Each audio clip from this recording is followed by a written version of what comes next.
thanks for joining. Thanks Ranjan, Saurabh and Dipankar also joined, and thanks for all the attendees who joined the webinar today. Today the webinar is about demystifying omnichannel best practices. We believe that consumers today are actively shopping across multiple platforms, whether it's through e-commerce websites, social media channels, or offline stores. And in fact, there have been many reports which state that fashion brands and retailers have seen the highest adoption of omnichannel over the last couple of years in India. And the majority of omnichannel elements is largely dependent on the development index, labor and logistics costs. And given the recent trends, that all is in favor of we seeing a higher adoption of that in India. So for example, in developed economies before the pandemic hit, the omnichannel was primarily about click and collect, while in India, whatever implementation was happening was largely about endless aisle. But post-COVID, the dynamics of the consumer behavior has changed, and it has now we believe that we've come to a point where the adoption of omnichannel solutions is imperative for sustained business growth, and it will also lead to newer use cases being discovered, and some of it we are going to definitely touch upon today. We are seeing consumers now opting more for convenience over price, and they want to be safe and avoid going to public places. And this definitely creates a dire need for brands to reevaluate their multi-channel sales strategy and work towards offering a consistent experience across online and offline stores. Brands are more and more eager towards adopting technology solutions now, especially the ones who are looking to manage their online and offline operations together. We have, in fact, Unicommerce has seen a jump of 400% in the new business inquiries and a phenomenal conversion rate, which means that the brands are clearly more open of or more keen on building their omnichannel capabilities. And that's why we felt that there is a need that majority of brands and retailers want to deep dive and understand the best practices of omnichannel. And that's why we came up with this idea of this webinar today. So sticking to the motto of simplifying e-commerce selling, we would like to start our first webinar of demystifying e-commerce in the post-COVID-19 world, focused on the omnichannel topic. On the panel today, we have three industry experts, Ranjan, Saurabh, and Dipankar, who I know very closely and from whom I have personally learned a lot, and my conversations with them have always led me to take away something meaningful as we continue to shape our business and our product. Thus, we thought it is best to get all three of them together in one room to share their learnings, successes, and failures so that it benefits the ecosystem at large. Without further ado, I would request all the panelists to introduce themselves, starting with you, Ranjan. Hi, I'm Ranjan Sharma. I am the CIO and head of supply chain for Bestseller India. I also run e-commerce, the captive e-commerce business, and the omnichannel as a business. So I've been with Bestseller for almost about 8+ years, been in retail for more than about 20+ years. So have tried to do a few things, learned a lot in retail after moving from joining in a technology organization and moving to retail. And I've stayed here because I've seen that's where I belong to. So look forward to this session, this engaging session today. Sure. Thanks, Ranjan. Saurabh, would be good to have your introduction. Sure. Hi, everyone. This is Saurabh. I'm the head of digital at TCNS, the parent company of brands W and Aurelia. Digital per se has been really close to my space for a long time. After working in A.T. Kearney with Kapil, we go back a long way. I moved into Jabong as one of the first 5 people over there. So I've been in the e-commerce space right from the early days of e-commerce. Was also at Zomato heading a couple of businesses. And Omni is something which is truly close to my heart. I strongly believe that the consumer journeys are evolving towards not an online journey or an offline journey, but they are evolving towards seamless journeys which cut across both online and offline, Omni for short. And very much looking forward to this session and learning from all of you and sharing some experiences of my own. Sure. Dipankar, can we have your introduction, please? Hi, I'm Dipankar. I'm working as operation manager at House of Anita Dongre. So prior to Anita Dongre, I was working with Shoppers, and prior to that, I was working with Lifestyle. So I have around 15 years of experience in retail, and out of it, 7 years in online business. So last 7 years, I'm associated with House of Anita Dongre, managing the e-commerce business. I think we associate with Kapil last 5 years when we first introduced Unicommerce in House of Anita Dongre. And since then, the business is growing. And today's session will share, also we'll learn from what is best practices is going on around the retail industry, and hope to enjoy the session. Thanks, everyone. I'm personally excited by this. And as I said, I've learned a lot from all of you and hoping that we are able to share these learnings with the ecosystem at large. I would just like to remind everyone, please post your queries in the Q&A section so that we can take up those at the end of the discussion. And so now let's start our discussion on the demystifying omnichannel best practices. I think before I do that, I see a lot of queries on the chat about people trying to understand. I think there's a lot of confusion about multi-channel and omnichannel. So before I do that, I would request all of you, if you can spend maybe a minute or so explaining about what your understanding about omnichannel is before we start getting into specific challenges that omnichannel implementation leads to. So Ranjan, maybe we'll start with you about what has your experience been about omnichannel? What does it mean for you? Sure. So yeah, so if you look at the evolution of retail, we all started with brick and mortar, and then we started getting into e-commerce. Still until say maybe last year we were talking more about multi-channel, because each of these channels were operating individually and they were working in their own silos. So whether it is the e-commerce, whether it is the offline retailing, or whether it is the endless aisle, bringing this all together and giving one single view from a customer's journeys perspective, from a product availability perspective, from a returns management perspective, from a serviceability perspective, and then taking it forward to maybe even social, maybe on a WhatsApp, maybe on a Facebook Messenger, whatever, wherever the customer can actually possibly engage with and wherever he's available. That's what is omnichannel for me. So yeah, it's a culmination of multiple channels all coming together to deliver one seamless experience to a customer in his buying journey, in his service journey, and in his pursuit to engage with the brands and the product companies. Sure. Thanks, Ranjan. Saurabh, if you would like to add to that in terms of your understanding. So I think Ranjan has already captured most of it, but if I may just add, I think the way I see it is that traditionally offline journeys and online journeys, together, the multi-channel journeys were all independent of each other. A consumer who's ordering online would expect the item to be picked up from his home or her home and get a refund in the wallet or in points or in card. And similarly, if you are shopping offline, you're expected to go to the store and then return at the store or exchange at the store and so on. I think omnichannel is where we are trying to combine the advantages of both the models. The consumer goes to the store, item is not available, place an order on the website in the store, the item reaches your home like a typical online fulfillment journey. The consumer orders online, but can we leverage the store inventory and ship from store and so on? So I think to me, it's increasingly becoming more complex. The consumer might discover online and then purchase offline and then get fulfilled it again by online.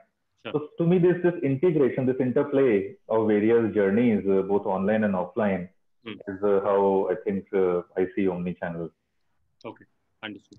Dipankar, anything that you would like to add before we begin the discussion on best practices on omnichannel? I think Saurabh and Ranjan has already explained the whole thing. I will say in a simple word, if we can create the same experience in all places, and the customer come back and can return in wherever from they have purchased, it doesn't matter, in any platform, that means we have achieved the true sense the omnichannel. Okay, sure. Thanks so much. Thanks everyone. So with that, let's begin our discussion. I've prepared a few questions that I would pose to each one of you, and then we'll take the audience question and answer. I think we've already got many questions on the discussion already, so it's going to be it's definitely shows that it's a need of the hour for all the retailers, and we'll try to make it as interactive as possible. So let me ask the first question to you, Saurabh. Now, when we talk about omnichannel, we are also hearing that marketplaces are also realizing the importance of going omnichannel. And so far, omnichannel was largely about building it on the website. So my first question to you, Saurabh, is how should a retail brand, if they're thinking about omni-channel, should it be marketplace first? Should it be own website first? How did you make that decision for TCNS? I think for us, the decision was made a little easier because at that time, I think the way the architecture is today, marketplaces weren't placing as much importance on omni-channel. So we went live through our own website. But answering the more important, the first part of your question, I think today consumers buying online, consumers buying via marketplaces is not a new phenomena. I'm sure almost all the lifestyle brands, I see a lot of questions around FMCG. Right. Consumers are buying, buying online. Increasingly so because of COVID, I think even the FMCG purchase has gone online dramatically so. So to me, there is a ready-made market out there. There's a ready-made channel out there, so to say, via marketplaces. And now this entire middle layer of marketplaces not wanting to integrate directly with the brand, but rather being comfortable and integrating through a OMS like a Unicommerce, and then leveraging inventory irrespective of wherever it is lying, be it the stores, be it the distributors, be it the warehouses. I think that route probably is a simpler route today for brands to go live with omni-channel, especially because it also takes away a lot of responsibility of building the entire logistics, the entire consumer experience away from the brand. And then, of course, the gradual journey has to be plugging in the entire omni-channel capability into own website, into own in-store omni-channel piece. So all of those have to come together. But to me, a marketplace is possibly an easier place to start off today and tap into this opportunity. Sure. Thanks, Saurabh. Ranjan, a related question to you. Saurabh touched upon that technology plays a critical role in smooth omnichannel implementation. So can you highlight 2-3 success factors that have worked for you in terms of technology implementation for omnichannel rollout at Bestseller? Yeah, so very important. One of the key pillars for omnichannel to be success is the real-time inventory availability across different channels. And the biggest challenge was being able to get that real-time inventory from a store's perspective, because most of our stores conventionally had been, we used to run POS at the store. And then the sales data sync used to happen normally at the end of the day. This is something we changed almost 6 years back. Way back in 2014 is when we changed this. And the model that we went ahead with was every minute the sales used to come back to our backend system, which is sitting in the center, and which also brings in the inventory, the real-time inventory, where the inventory adjustment happens. And that's the inventory that we were leveraging. So our inventory is as old as maybe a minute old. From an offline perspective, that's a livable situation to be in. So that's a key.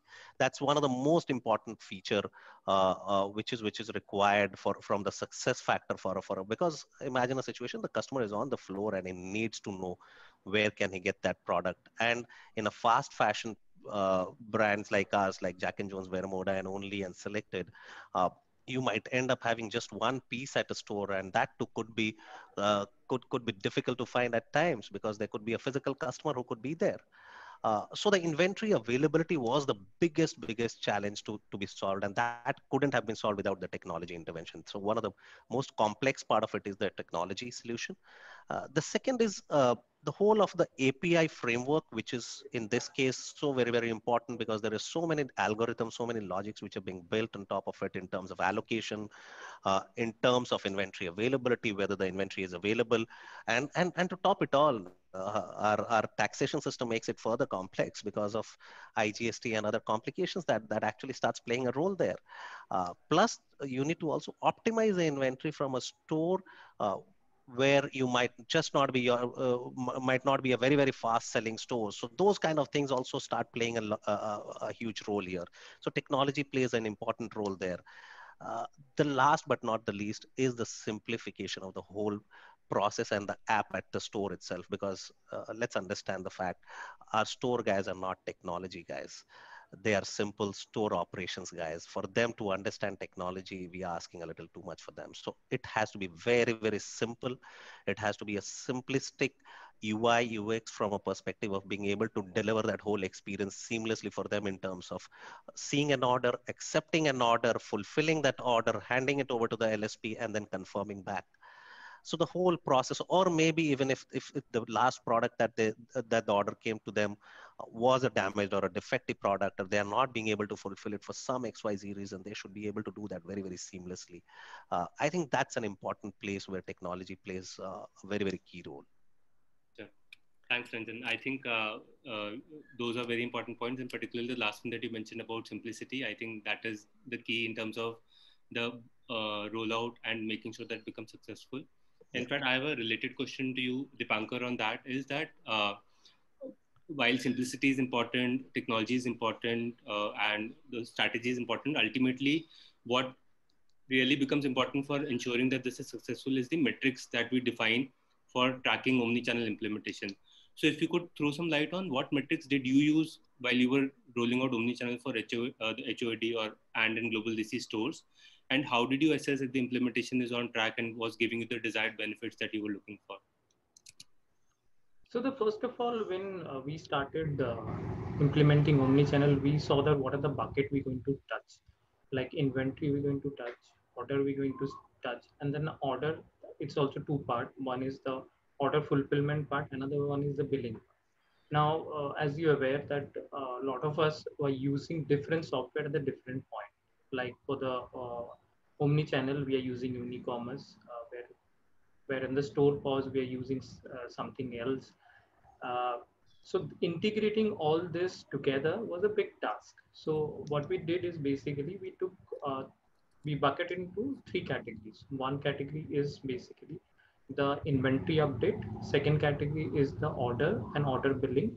And the third category is the return, because the toughest is the return. I think everybody will be having that because of the complex tax structure. What is happening is that when you sending something from the store, and when you're taking back, there is a bit of challenge because of the tax structure.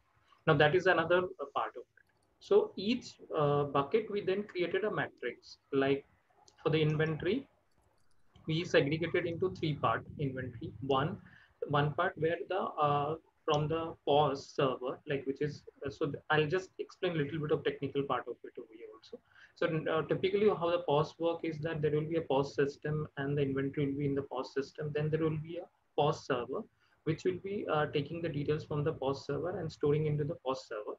And then from the POS server, the inventory will be further served to the Unicommerce server.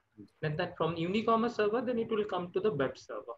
So that is the way it works basically. So so you can see there are so many touch points are there. So the each touch point is a one matrix basically. So do we have that POS to the POS server? What is the time frame is there? Now previously when we started, it was started like every day midnight used to happen. Now to move from midnight to every 15 minutes. So that was the first. So whether it is done or not, the first metric. The second metrics from some POS server to Unicommerce. Is it happening or not? And what is the frequency it is happening?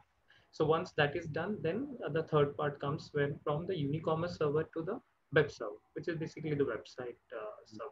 So is that happening? And is that happening seamlessly? And what is the time frame it is taking from POS to coming to the web server? So that is basically the matrix typically we took to evaluate and then see the progress. If it is failing, then we put it on the red zone and say that it is failed, now start again, typically.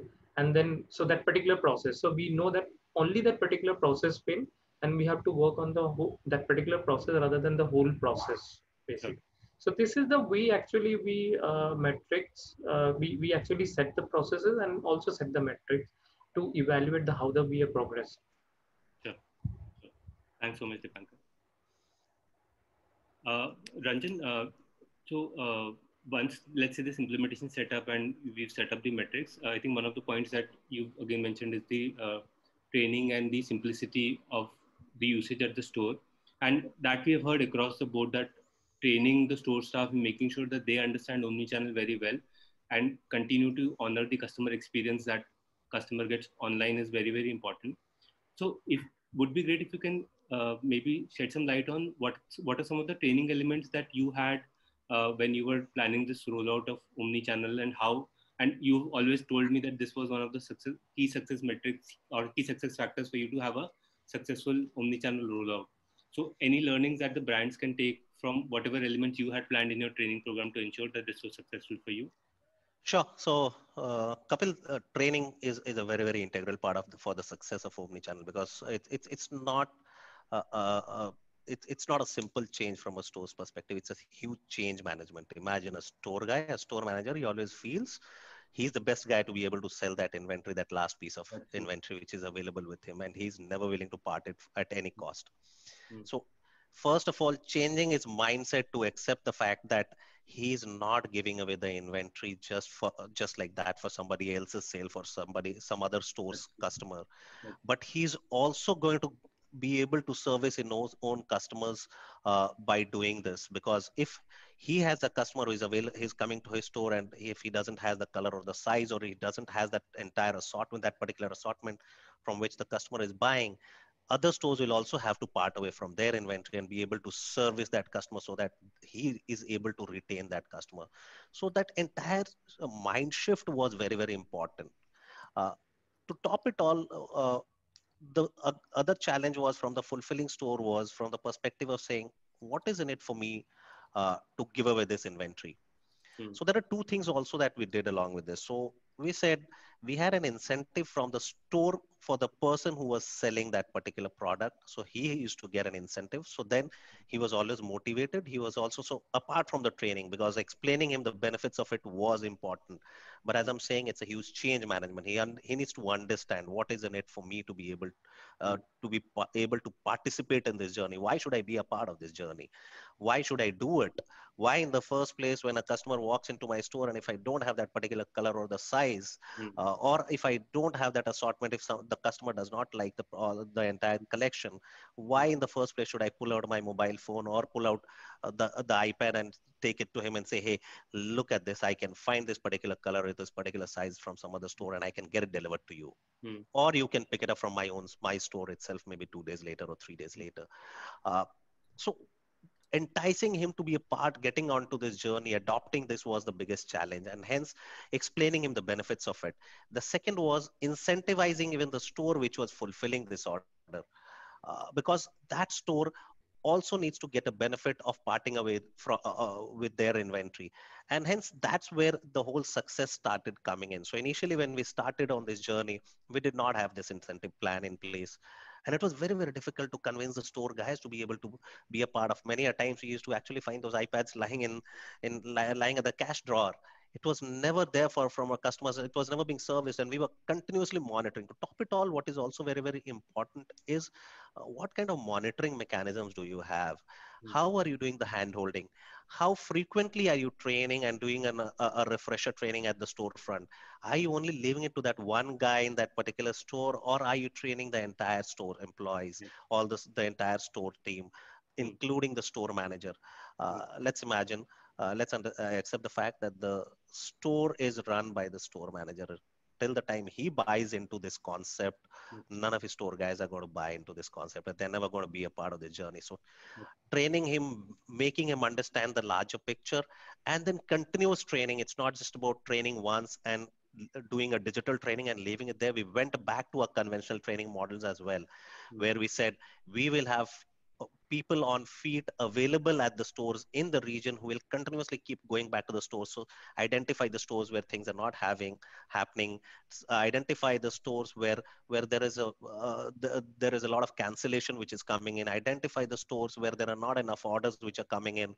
Mm. uh, Go to those stores, keep going back to those stores, training them, explaining them the benefits, hand holding them, and then it started picking up.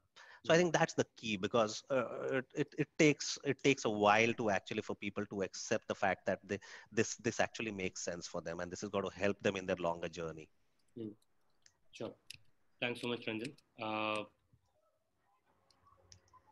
This is definitely important that this, like you rightly said, the store manager has to be completely onboarded with this, and it is a continuous process. You cannot just do it once and then leave it. And in fact, that brings me to the next question, which I have for you, Dipankar, is that before you do a full-scale rollout of omnichannel, it is very important that you pick certain stores to do the pilot, where besides training the technology element and making sure that the end-to-end testing can be done. For a brand who's got all of you, for all of your brands, there were so many stores. How did Dipankar, you specifically went about selecting the stores for pilot for omnichannel implementation for and global DC? If you can throw some light on what are the parameters that you looked at while selecting few stores for pilot. You are aware that we have two brands, and some places we are both the brands are like and global DC, and then and global DC is side by side store. So that's one of the criteria we took because we wanted to do for and global DC both stores. So we first criteria what we select is that the store should be side by side, so that we can implement it better with the training, even the availability of the staffs, share the resources. So that can be done. So that is the first criteria. And then we divided that we have 4 zones, right? So north, south, like typically. So everybody we operate in the zone. So now in that zone, we took the metro cities. Like if every zone, if you check, there will be one of the metro cities are available in that. So we took that 4 metro cities, and then plus we did the Hyderabad. So because we wanted to do it in the Hyderabad as well. So that's the zone wise we took that, because the tax structure, we want to check that, you want to check everything, right? So you want to check the tax structure, you want to check the way that is operating, can it be couriered properly, or the pickup is happening properly. So you want to check or touch all the zones. So the zone was the second. Then the third criteria we took is that which are the largest stores where the inventory is maximum, because you don't know point of going with a store which doesn't have much inventory. There will be a category store, there will be B category store, and then C category stores based on your output. So we selected only the A category stores, and then we selected the store manager who are the performing the most, who are as Ranjan rightly said, that is the store manager has to be part of this entire ecosystem, so that everybody in the store also understand the importance of omni-channel, and they also start taking it seriously. So the store manager who are very techno savvy, or they have like a certain kind of related to the change basically. So we selected those from the operation. So that there was definitely the operations played a very big role, because they are the person actually who have to run this entire show. So they selected those store managers. So based on that was done. Now on the training part, we not only did the training for the entire store, also we have changed in the KRA structure also. So this was being included into their KRA to ensure that they do the testing, each testing properly. So these are the criteria was there when we selected the stores. And once the selection was done, once the implementation was done, then the third part was the monitoring it, how it is. So that we create a structure for the monitoring also, so that every things what happening in the particular stores we know. So when we we set up a team also in the backend who actually monitor that if the store is rejecting certain orders, or they're not able to fulfill the order, calling them and asking them. So enforcement also is there. That's the third part of it, the enforcement basically. So just to summarize, Dipankar, you're saying one was side by side, the second is output of the store which were high performing already, and store managers who the management felt will be more aligned to implementing this change. Yes. I think those are very important metrics. Just one additional question: that should a brand even consider getting low volume stores for them to have a better inventory turnover there, or that should be kept aside for the initial pilot? So when you're doing the testing, the pilot, you want to do the pilot at the best scenarios, right? Sure. Now, what happened typically when you will go and implement for more stores, you'll be obviously going to take care of those stores which are left behind, like which are not performing, like C categories. You know that those there the inventory turnover is less, so your loss of sale will be less. So when you're going to those stores for fulfillment, it is very good for the fulfillment. But in terms of order executions, it's basically the C, because there is some constraint over there, right? Either it's not reachable properly, or there is some constraint is there. So you want to overcome this constraint. So you don't want to initially take the constraint store and put a challenge on the operations, because you have to show some result right at the beginning, and that is best to is take the best and then show the result, and then go back and experiment whatever you want to do with your other stores. Yeah, makes sense. I think the smile on Ranjan's face also shows that he can completely relate to this about showing results and then moving forward with this, because this is a fundamental change for the organization. In fact, that's a question for to you, Saurabh.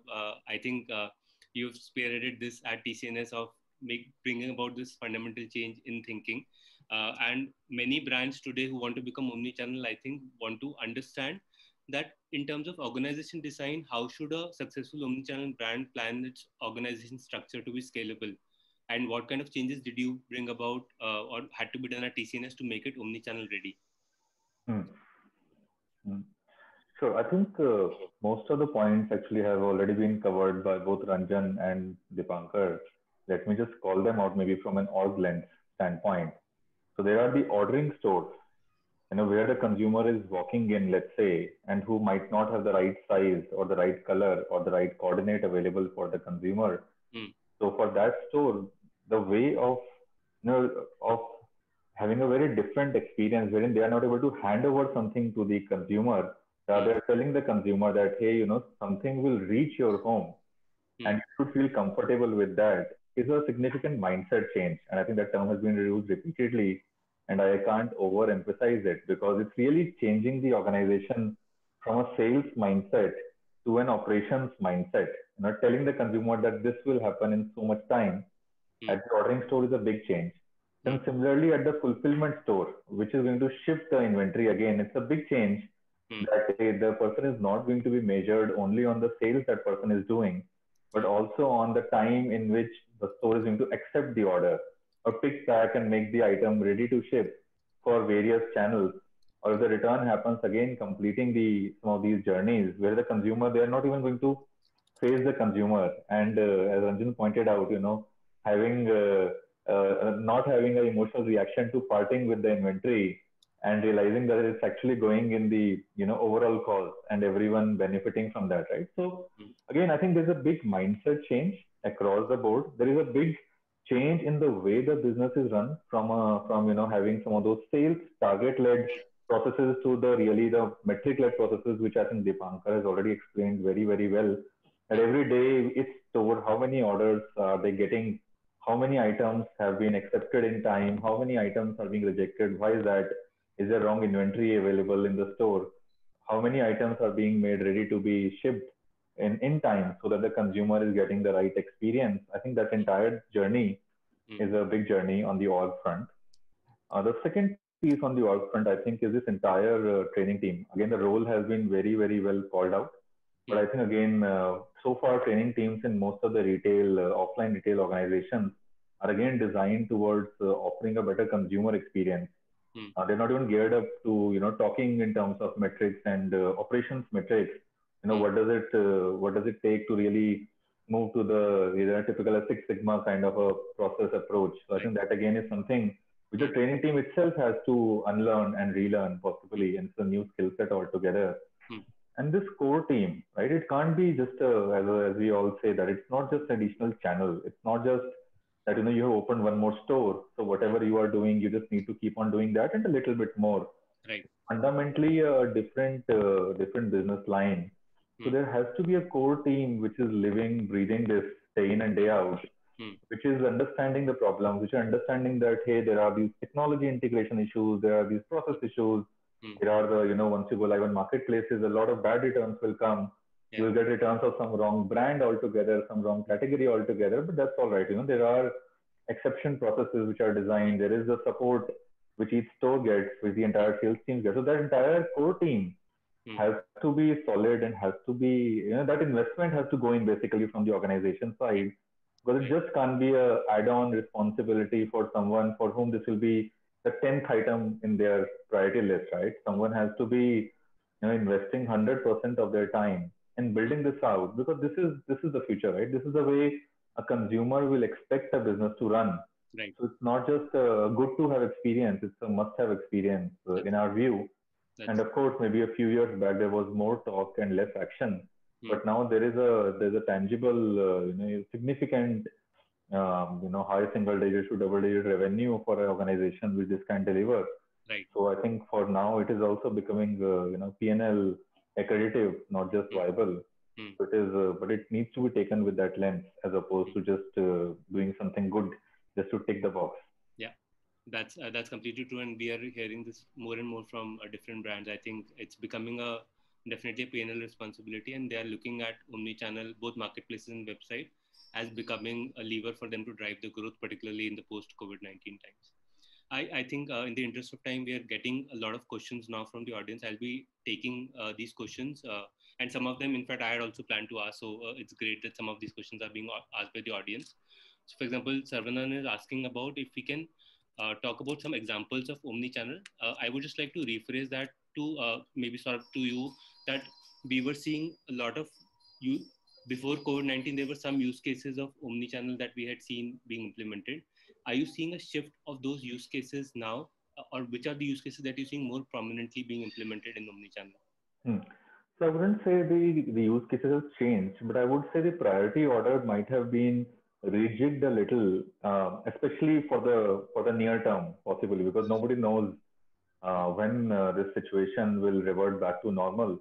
Yeah. But the consumers are increasingly buying online, right? Even some of the categories where look and feel was far more important, Right. or where the immediacy of purchase that I want to go and I want to pick it up right away. Right. I think consumers are comfortable planning a little bit ahead and waiting for some of those things, and then ordering in advance. So I think for the near term, I do see that this entire marketplace as well as own website will probably play a even larger role than what they might play in the steady state as a revenue channel and not just as an experience channel over here.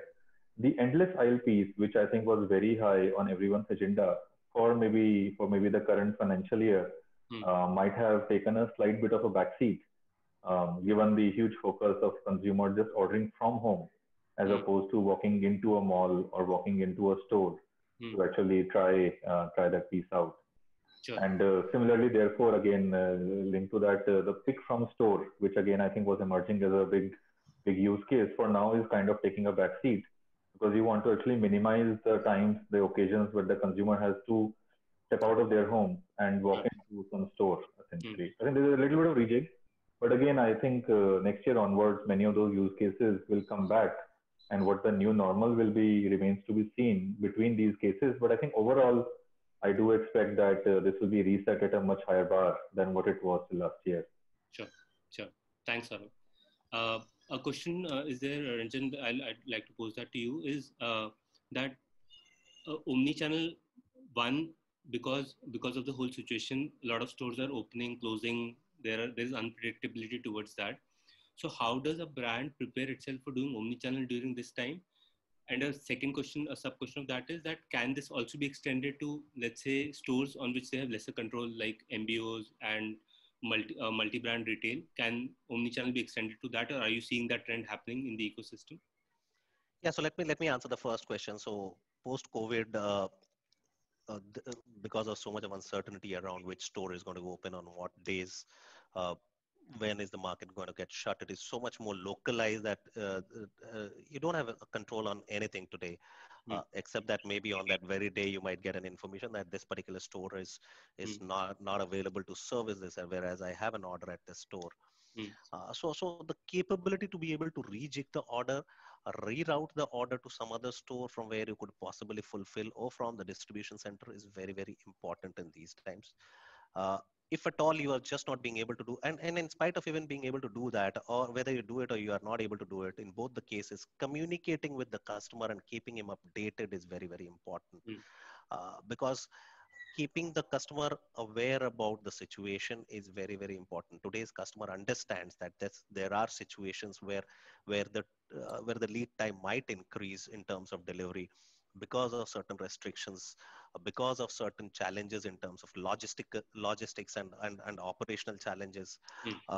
So hence, there are problems, but one has to figure out the right balance. And a lot of people that I have been talking to as well, a lot of people have found the safest route is to route it through the distribution centers, because most of the distribution centers are still operational, at least from the last 1.5 months. So they are the least risk, but then you might not have the inventory available at the distribution center, especially for a fast fashion player like us. We might just not have all the inventory available at the distribution center because the shelf life of our products is very low. So we have to be dependent upon the stores. The second part, I'll try to attempt the second part of the question. We had seen this discussion happening even before pre-COVID, where the MBOs were eager to participate in this journey, where they wanted to get into this journey, embark upon this journey. COVID has only expedited the whole thing. So let's also accept the fact that almost all of us were at some stage of our digital, making this whole experience digital. But what COVID has done is, since we're all sitting at home and the only challenge is, or some people sitting at home, some people in office, less number of people can go to the store. The risks involved of going to the stores and challenges are associated with it. It is becoming much more imperative to be able to collaborate. It's not just about extending your endless aisle or your omni-channel to an MBO, but it's about collaboration today. It is not about making that money. It is about being able to service that customer, being able to retain that customer. That's important for every retailer today. And hence, MBOs are much more forthcoming today. And this has started happening today. Earlier, if you look at, it's a similar story where a lot of these marketplace partners were maybe a year and a half back. They were not too eager in terms of participating in this omni-channel journey from a store's perspective. Today, they are very, very eager. They are very, very open about doing it, and they have started doing this. So similarly, MBOs are also forthcoming. They are ready to participate in this journey, and because they also have to service their customers, their share of customers, and most of the MBOs also know that they might never have the entire inventory available, because there it could be a shop-in-shop, a small shop-in-shop, which will have a lower amount of inventory available compared to an EBO where you have a larger assortment or a larger product availability there. Sure. Thanks, Anjan. The next question, Deepankar, I have for you is being raised is that while I think Ranjan raised an important point that the MBOs are being more forthcoming, there is also, when we were talking about omnichannel like a couple of years back, there was also this confusion of whether we should do it only on company-owned stores or franchisee stores. How did you, or like, does the omnichannel implementation involve franchisee stores right now for and Global Decision? How do you take care of settlement in that case if that is being done? Yes, now we are omni-channel with partners as well as the franchisee stores. So we are trying to add each and every partner who are associated with in terms of and Global DC brand into the omni-channel ecosystem. Having said that, the challenge is basically the settlement in the franchisee stores, because there is a returns, then the sale is happening, there will be. So it is basically based on the agreement you are having with this franchisee. Now the agreement, the brick and mortar agreement will not work in that. So in that case, you have to have a separate e-commerce agreement, which will be more friendlier to omni-channel, and they also understand. It is not that they also in the market, they also understand what kind of movement is happening in terms of technology, in terms of processes. So they are now everybody is open to try something new, which will be at the end increase in the business. So everybody is looking for a business enhancements. Now any changes which can bring some kind of money in the pocket, so everybody will be interested. So now post COVID, so everybody is interested in this process. Now before that also we were having the discussions, and we was explaining them that this is what is happening and this is what we want to do, and this will end up in that X factors. So basically they're looking for that X factor, what is there for you. If you able to answer what is there for them, then they are with you. So basically, so that's where it is. It is not the challenge in terms of telling them, convincing them. It is all about that how you are having the negotiations with them, and how you want to implement with them. So we are on board with everybody actually. We are also implementing in franchises too. Sure. There's another question, Saurabh. This is for you. I think one one of the attendees have raised a question that one of the biggest benefit that brands for driving customers to come to the stores to maybe pick up their online goods or drawing them to the stores was that they could expand their purchase basket on the spot and influence their purchase decisions. But now, because post COVID-19 customers are not visiting the stores, what can brands do in their omnichannel strategy to drive the same behavior or ensure that their purchase basket can be expanded? Sorry, do you mean the consumers who are coming offline or the consumers who are coming online? Coming online, who will be part of this omni-channel journey? So I think fundamentally, first of all, there are two parts to this, right? How many products are you really able to offer to the consumer? Right. I think one thing with these lockdown waves happening all over the country, I think it helps if all of your stores are live via omni-channel on both the own website, brand website, as well as the marketplace, so that the width is available to the consumer first and foremost, and we are not stocking out on the top seller products. I think to me that in itself improves the basket size for a lot of consumers. Sure. And the second part, frankly, doesn't change whether a brand is omni-channel live or not omni-channel live. Wherein maybe there is more control on the brand website, and one can show how do you team up the products with other products, how do you nudge the consumer to try out some other products, how do you create the homepage. So all of this entire engagement journey on the brand website is something I'm sure each brand is currently focusing on and trying to solve for. That to me doesn't really change whether you are omni-channel live or not omni-channel live as we speak. Sure. Thanks, Saurabh. Ranjan, a question for you, that there are still like brands, while they're talking about omni-channel, may not have gotten fully omni-channel. For example, there are brands having different prices on online and offline, still continue to do that. Do you think in terms of having a omni-channel offering, is there merit in having this consistent positioning all across? And how should a brand prepare on making sure that they just don't have consistency in pricing, experience, and other parameters also? So very, very interesting topic. I think it's there are brands who actually differentiate the prices basis the channels. But to be a real omni-channel player, you have to have a consistent pricing across all channels. Sure. You have to have one of the key is the consistent experience from a consumer's perspective, which in whichever channel he actually engages or shops from you. It should not matter to him which channel, because then you are forcing him to go to a specific channel if there is a price differentiation. Yes, you could have promotional offers to engage to onboard the customer, but then post that there should not be a price differentiation. Sure. I think that's very, very important factor. Otherwise, the customer will feel cheated if he buys a product on one of the channels at a cheaper price and then goes to another channel and sees it at a lower price. He will feel cheated. Sure. Thanks, Ranjan. Actually, there's a question, Dipankar, now for you. And Ranjan also touched upon this topic in the beginning, that the store guy should get proper incentives for them to fulfilling the online orders through the store.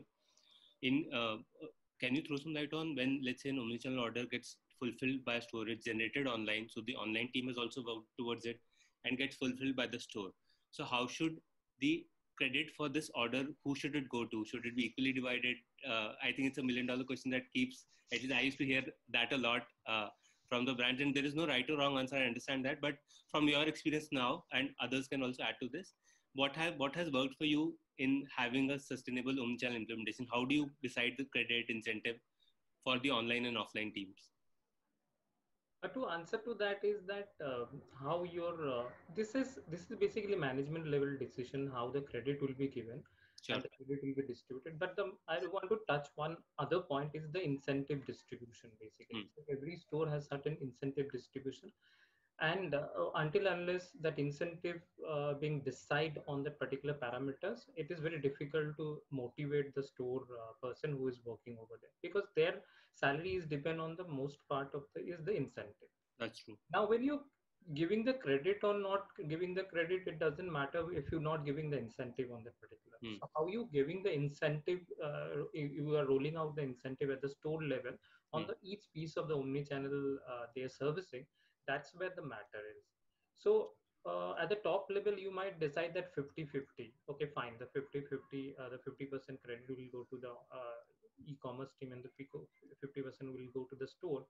Then on that 50%, what incentive you are providing? Is it going to be the equal to the normal sale incentive, or you are having a different structure of incentive? Sure. So that is actually matter. I think everybody will agree on that, because at the end, the incentive what they're looking is it's basically what going to make the difference. Sure. Sure. Thanks. Yeah. And to add to that, Dipankar, it's also about being able to recognize. So you don't have a choice but to recognize that sales at the storefront. Most of our stores are in the malls, and the malls. If you ship even a single piece from the store, it has to be recognized, because most of our stores, being in the malls, also have revenue sharing with the malls. Yes, And that's they will not allow you. That's the most complex part of it. I wanted to touch that, but you touched it Yeah. exactly because now it's not about franchisee. Like I wanted to touch that on the franchisee time, because it's not about only the franchisee that who are learning this new model. It is all the malls are learning this model, and all the agreement they have changed it actually. Last year itself they have changed it, and they have include this omni-channel clause now. So if you see all this agreement now, they have that omni-channel clause over there. So he rightly pointed out that it is not only the store level, it's also the mall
this is a great time. You have to strike when the iron is hot.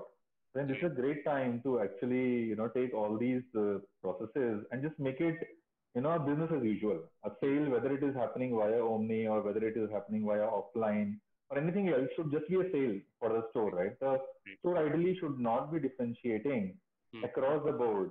Rather, the simple objective for the organization has to be that what is going to give the consumer the best experience. So the consumer is going to be a lot more sticky consumer for time. And I think, again, I'm not answering a question directly because I don't think there is a direct answer over here. I think it's a balance. That's why you can see all the smiles around the table. I'm sure all of us have struggled with answering this question. That's true. And still, there is no, there is still no silver bullet over here. That's true. Just a quick time check. I know we've surpassed the actual time, but since we started late, can we extend for another 5-7 minutes if that's okay with all of you? Sure. Yeah, I'm okay. I'm fine. Great. Thanks. So the next question to you, Ranjan, is that given the current times, the logistics is one of critical components of omnichannel that we haven't touched upon so far. I'm glad somebody asked this, that the transportation players are struggling to deliver goods in time. And in omnichannel, we're trying to improve the customer experience. Even the e-commerce deliveries have been delayed post-COVID, particularly in the initial months. How does a brand prepare for ensuring that they're able to offer a superlative experience to the consumers in these times? Are there any best practices or anything that Bestseller has done to make sure to overcome this challenge that is happening in the ecosystem today? Very difficult actually, because at the end of the day, whether you're shipping it from your distribution center or you're shipping it from your stores, it's the same set of logistics service providers who are working with you, except that when you're shipping from stores, you also engage a lot with the hyper local guys. Ranjan can't hear you.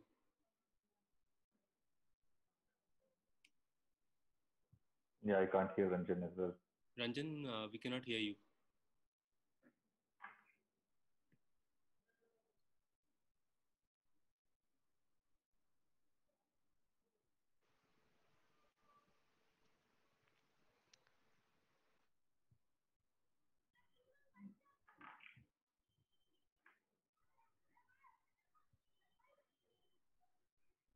Try now, Ranjan. Ranjan, try speaking now.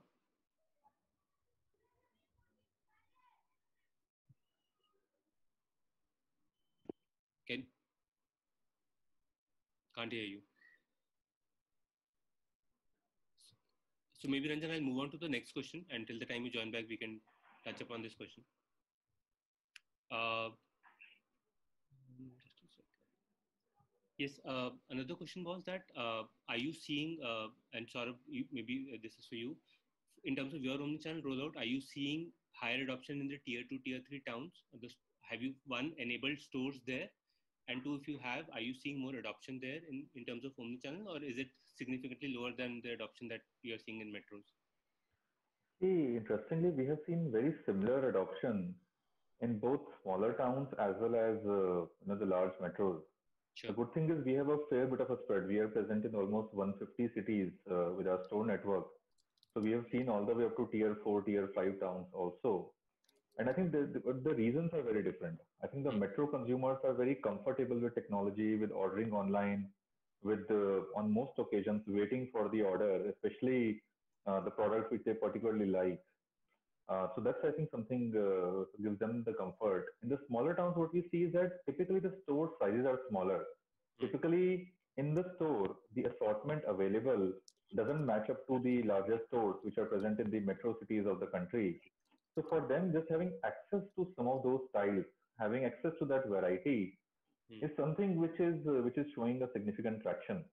So, and that's what I see, that in the tier 2, tier 3, and so on towns, we find consumers actually ordering products which are just not, which have never been sent to those stores.